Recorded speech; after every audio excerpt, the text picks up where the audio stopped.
Morning everyone, this is the day 7 of our AutoCAD 30-day challenge.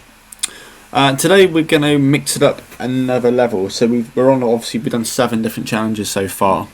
Hopefully at this point we're very familiar now with the line, the circle, looking at the fillets, and obviously working off set dimensions running from what we class as chain dimensions, so one dimension leading on to another dimension. So today feels right that we're going to step it up. So we've been going just over a week, or well, it is now a week. So we're going to start to mix in some more difficulty. So today we're going to look at having a challenge with some angles in. So let's have a look at the challenge.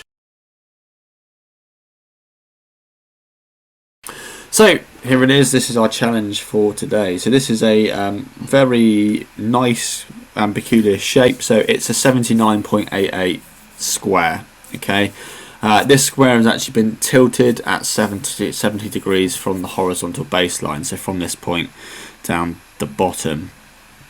A couple of chain dimensions. So again, the from the baseline 18 will give us the set dimension for this bottom section. Then we have a 12 and then 24 up to the next one. So again, nothing's kind of set kind of center lines or having to imagine if it's slap bang in the center of this one. Everything is got a chain dimension. Angles follow through, so 70 follows through the 2 internal slots. Running outside, we have a mixture of some corners and some fillets, and we have an offset of 6 coming in internally with some chamfers. So this time we're going to have 4 lots of chamfers at 2.5 on a 45-degree angle.